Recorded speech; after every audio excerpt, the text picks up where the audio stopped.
Kolkata rape और murder case को लेकर अभी बवाल खत्म नहीं हुआ है। रेप केस में दोषियों की सजा को लेकर स्टूडेंट, राजनीतिक पार्टियां, डॉक्टर्स विरोध प्रदर्शन कर रहे हैं।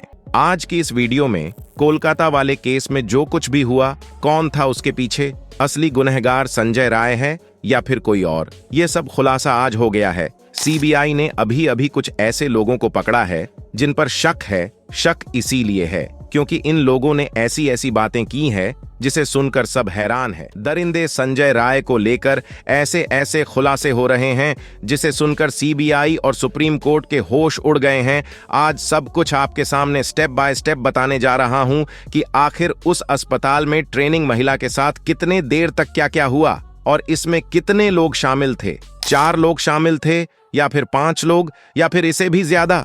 40 मिनट तक महिला ट्रेनिंग डॉक्टर के साथ जो हुआ वह बहुत ही दर्दनाक था। लेकिन आगे बढ़ने से पहले आप लोग वीडियो को लाइक कर दें और कमेंट में जय श्री राम अवश्य लिखें। साथ ही चैनल को सब्सक्राइब भी अवश्य कर दें। मित्रों, यह आपका अपना छोटा सा चैनल है जिसे आपको सब्सक्राइब कर लेना है, वीडियो को लाइक कर देना है। यह आपके लिए 1 सेकंड का काम है, लेकिन इससे हमारी बहुत मदद होती है। सबसे पहले मैं आपको बता दूं कि कांड के 1 दिन पहले दरिंदा संजय महिला ट्रेनिंग डॉक्टर को किसी खूंखार जानवर की तरह क्यों घूर रहा था। उसने दारू पीने के बाद जमकर खराब फिल्में देखी, कोलकाता के रेड लाइट एरिया में गया और फिर जो हुआ उसे सुनकर सुप्रीम कोर्ट से लेकर सीबीआई तक हैरान है। इसके बारे में हम आगे चर्चा करेंगे, लेकिन सबसे पहले यह जान लीजिए कि आखिर सेमिनार हॉल में दरिंदे ने उस महिला के साथ क्या किया। सेमिनार हॉल में महिला डॉक्टर को चुपचाप गहरी नींद में सोते हुए देखा। दरिंदा संजय उस पर कूद पड़ा। वह गंभीर नशे में था और महिला के साथ जबरदस्ती करने लगा। हाल ही में उसने कई खराब फिल्में देखी थीं, जिसके कारण उसका हवस चरम सीमा पार कर रहा था। लेकिन जैसे ही महिला डॉक्टर की आंखें खुलीं, उन्होंने खुद को बचाने की पूरी कोशिश की। लेकिन माना जा रहा है कि उस वक्त सेमिनार हॉल में कोई दूसरा नहीं था जो उस महिला की रक्षा कर सके। लेकिन महिला ने खुद की रक्षा के लिए और किसी और को पास बुलाने के लिए जोर से चिल्लाने लगी। महिला की आवाज सुनकर संजय और भी ज्यादा आक्रामक हो गया। उन्हें चिल्लाने से रोकने के लिए संजय ने उनके मुंह और गले को लगातार दबाया। गला घोंटने से थायराइड कार्टिलेज टूट गया, लेकिन महिला ने फिर भी हार नहीं मानी। उन्होंने पूरी ताकत से आवाज को तेज किया, लेकिन इसके बाद संजय ने उनके सर को दीवार से सटा दिया गया जिससे चिल्ला ना सके। और फिर दरिंदे ने महिला पर तेज प्रहार करने शुरू कर दिए, जिसके कारण पेट, होंठ, उंगलियों और बाएं पैर पर गंभीर चोटें पाई गई। अकेले और एकांत सेमिनार के अंदर उस महिला के ऊपर शराब के नशे में संजय किसी खूंखार जानवर की तरह पेश आ रहा था। वह बार उसके ऊपर झपट्टा मार रहा था। महिला खुद को बचाने के लिए पूरी कोशिश कर रही थी। वे अंतिम सांस तक अपनी आबरू को बचाने के लिए जंग लड़ रही थी और संजय खूंखार शेर की तरह उसकी तरह झपट्टा मार रहा था। महिला पर पूरी तरह काबू पाने के लिए संजय ने उनके चेहरे पर एक बेहद तेज घूंसा मारा। उसने इतनी जोर से हमला किया कि चश्मा के शीशे के टुकड़े आंखों में घुस गए। संजय ने अपने नाखून से महिला के चेहरे, शरीर और कई अंगों पर गंभीर चोट दिए थे। इसी कारण ममता बनर्जी ने मोदी को पत्र लिखे हैं और ऐसे दरिंदों को सिर्फ 15 दिनों के अंदर फांसी पर लटकाने की मांग की है, ताकि इनके हौसले को तोड़ा जा सके और देश में दोबारा ऐसे अपराध देखने को ना मिले। लेकिन दुर्भाग्य से उस सेमिनार हॉल में कोई सीसीटीवी कैमरा मौजूद नहीं था जो इस पूरे घटनाक्रम को कमरे में कैद कर सके या उनकी मदद के लिए कोई मौके पर पहुंच सके और सीबीआई को सबूत जुटाना में मदद कर सके। लेकिन इसके बावजूद भी सब कुछ साफ हो रहा है। महिला पर काबू पाने के लिए संजय ने उनके साथ जमकर मारपीट की। वह पहले भी कई महिलाओं से खूनी मारपीट कर चुका था। महिला को बुरी तरह टॉर्चर करने के बाद उसने बलात्कार किया। इसका मतलब है कि बलात्कार करते समय संजय आदमी नहीं बल्कि जानवर बन गया था। इसलिए साफ हो जाता है कि दिल्ली के निर्भया कांड के बावजूद ममता बनर्जी की पुलिस सतर्क नहीं थी और अपराधी खुलेआम तांडव मचाने के लिए शहर में घूम रहे थे। सीबीआई के लिए सेमिनार हॉल सबसे बड़ा रहस्यमय स्थल बन गया है। सीबीआई अलग अलग टीम में इस सेमिनार हॉल से सबूत इकट्ठा करने के लिए 10 से अधिक बार यहां का दौरा कर चुकी है।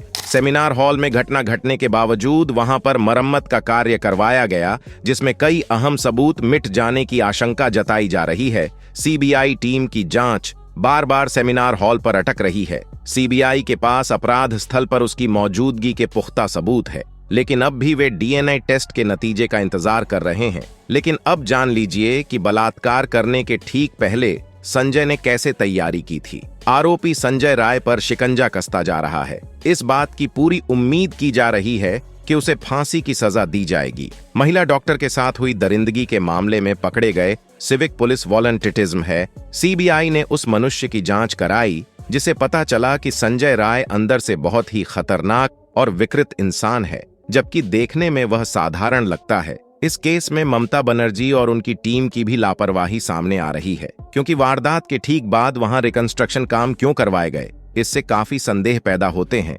सीसीटीवी फुटेज, उसके अपराध के कबूलनामे और फोरेंसिक सबूत से पता चला है कि अपराध से एक दिन पहले वह 30 साल की पीड़िता लेडी डॉक्टर के आसपास मौजूद था। कोलकाता पुलिस की पूछताछ के दौरान आरोपी संजय राय ने कबूल किया कि उसने अपराध से एक दिन पहले 8 अगस्त को पीड़िता को चेस्ट मेडिसिन वार्ड में देखा था, यानी वह एक दिन पहले से ही किसी शिकारी की तरह महिला का पीछा कर रहा था।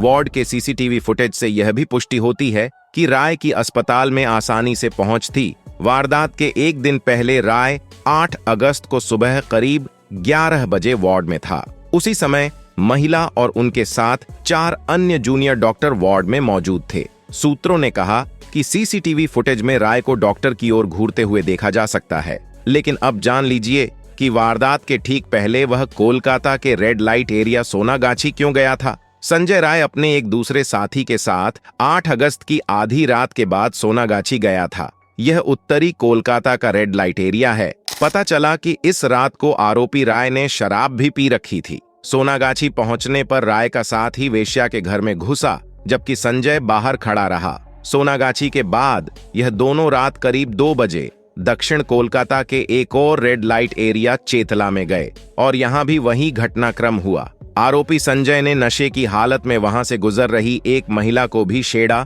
उसने एक महिला को फोन करके उसकी न्यूड पिक्चर भी मांगी। संजय राय का साथ ही किराए की कमर्शियल बाइक लेकर घर चला गया, लेकिन संजय अपराध को अंजाम देने अस्पताल पहुंच गया। संजय को सुबह करीब 3:30 बजे आरजीकर अस्पताल के ट्रॉमा यूनिट के आसपास घूमते हुए देखा गया। संजय नशे की हालत में ऑपरेशन थिएटर में दरवाजा तोड़कर अंदर घुसा। वह सुबह करीब 4 दिन पर अस्पताल के इमरजेंसी वार्ड में पहुंचा और फिर सीधे तीसरी मंजिल पर सेमिनार हॉल में चला गया। पुलिस पूछताछ के दौरान संजय ने कबूल किया कि उसने ट्रेनिंग डॉक्टर को तब देखा जब वह गहरी नींद में थी। सूत्रों के मुताबिक उसने पुलिस के सामने कबूल किया कि वह उसे पर कूद पड़ा और उसके साथ बलात्कार किया। वारदात वाली रात के ठीक पहले करीब 11 बजे संजय राय शराब पीने के लिए अस्पताल के पीछे एक जगह गया था और वहां शराब पीते हुए वह अश्लील फिल्म देखी। पुलिस सूत्रों ने यह भी बताया कि रॉय उस रात कई बार अस्पताल परिसर में घुसा था।